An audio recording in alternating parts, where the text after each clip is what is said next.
during the British who administered that place, they only considered 5 tribes as a bona fide citizen of the place. And number 1 there is what called Urang Solok. Urang Solok. And then when we went there with Abraham to marami kami napunta doon, and then naka-publish sa newspaper. 32 naman ang tribes na group, kilala nila doon na bona fide citizen. And number 12, you remember right, natala niya publication, Urang Solok number 12. So, if they will drive away the Urang Solok from the place, they are already violating the restricting the law of immigration in that state, meaning Sabah. So yan ang iwan ko, but thanks God also that they have been already na maraming times nito nahuli yung mga tao doon may nagdadala ng ID card ko, ganyan. Binigay thanks also to God na also sa kanila, he respected and he will release yung dinadala. Sultan, you're saying that even Malaysia is violating its immigration laws because those Filipinos Yes, can stay under the... they stay because they are called Urang Solok. Urang Solok, Urang Solok, that is the nationality of the people living in a province or country being ruled by Sultan Solok. Urang Solok. So, if that is a thing, Urang Solok. can it be pursued that even Malaysia is violating its Yeah. immigration laws, discriminating against Sabah?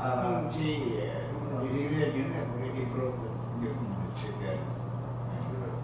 So, by having this crackdown, arresting, overstaying, Kasi or whatever is the reason, ang it is a violation of the Malaysian immigration law. Minsan yung sitwasyon ginawa ko doon, yung after talking with General Clark, because General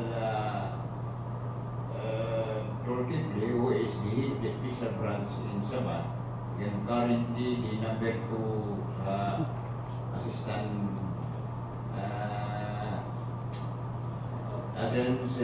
police minister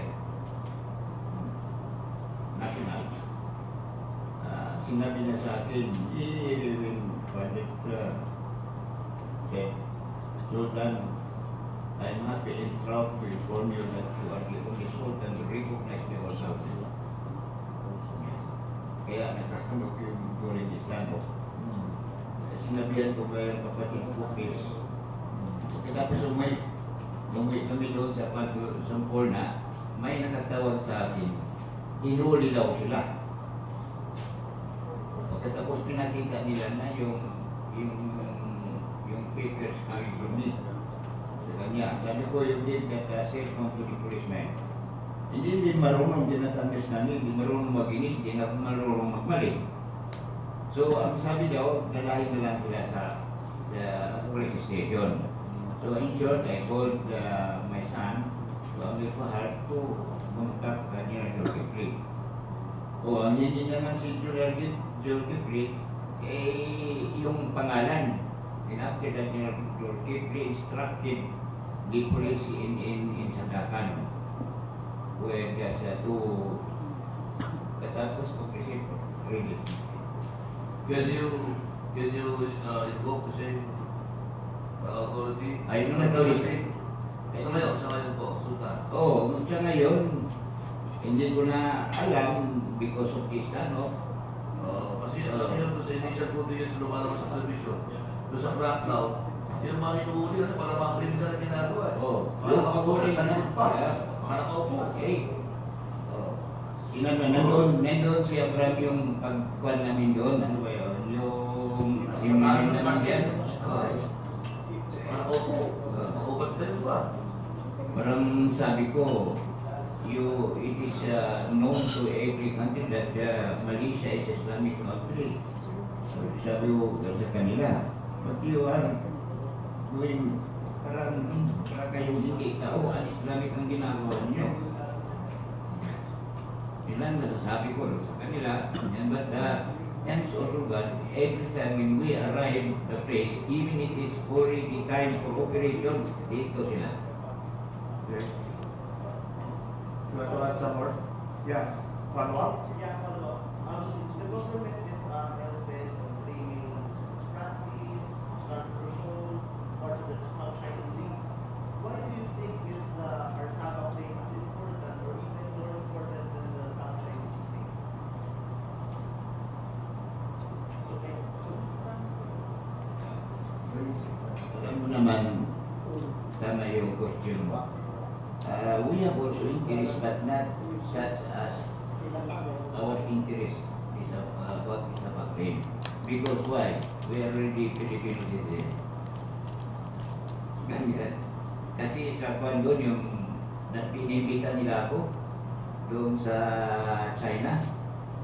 Yung nagsabi ang Secretary General, sabi niya, your right is you have right over this Spratly Island. It is covered by China Sea and Sulu Sea. Yan sinabi sa akin ng Secretary General diyan. Pero I cannot get for this time yung pinag-usapan namin tungkol sa Spratly Island. Baka next we will have to this very naman ang pinag-usapan namin. It's a sensitive issue. So, yeah. So I think let's give our guests a big round of applause. I think we learned so much about this morning sa ambiance ng Manila Hotel. I think it's very clear that the proprietary rights of the Sultanate of Sulu must also be protected and promoted by the Philippine government, and the citizens of are Filipinos. The Sultanate of Sulu is part of the Philippines and are Filipinos, and so if there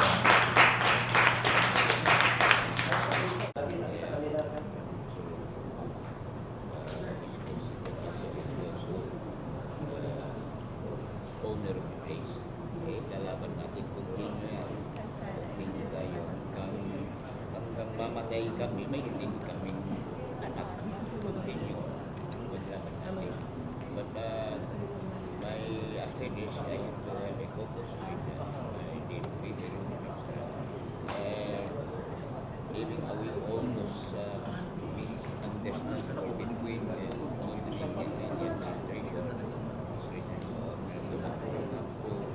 Frame something in order asking of me to be president if to help us on our endeavors sa balas di sa pagpinaganda.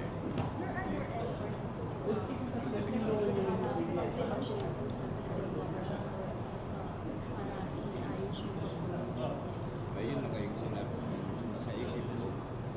Tingnan na yun na gano'n-gano'n ko na. We have also In a platform of government, they pursue all of the legal, historic rights of its citizens in certain adoption offers support.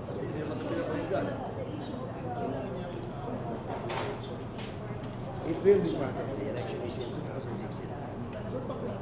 Clarify lang na Yes. one of the options is actually for you to decide whether you still want to live in the Philippines or not. Pakiclarify ito rin sa That option will cross the bridge on the conflict, but this option I'm saying now, I can put it out in the open, will support presidential candidate who commits to pursue the Sabah claim of its citizen. Okay.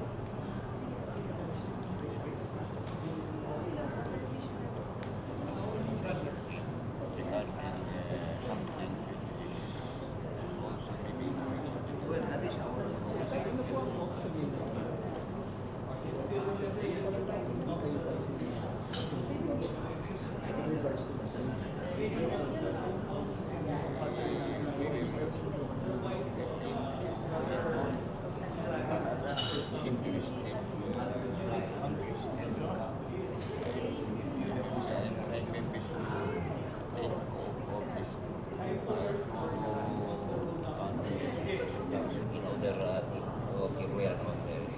Sultan, yung ginawa po ba ni Raja Muda, could that possibly happen again? I mean, yung grupo niyo po ba ay willing to again to go to Sabah to be able to, kasi kanina po nabanggit na you are not ruling out, you decide on whether you still want to be part of the Philippines. So you're not ruling out na pwede po kayo pumunta ulit ng Sabah to live there, to reside there, the same way that Raja Muda did last year. Sa atin, if they want to live there, we will first talk peaceful initiative for them to see you are welcome. Ganun na lang walang trouble mag-happen. So, although they can also drive us, since we would like to have the residence in our own property. Sultan, wala naman po kayo na Sultan po, may communication na makikita. Ngayon wala pa. Pero yung mga during this and out, mayroon, pero hindi natuloy.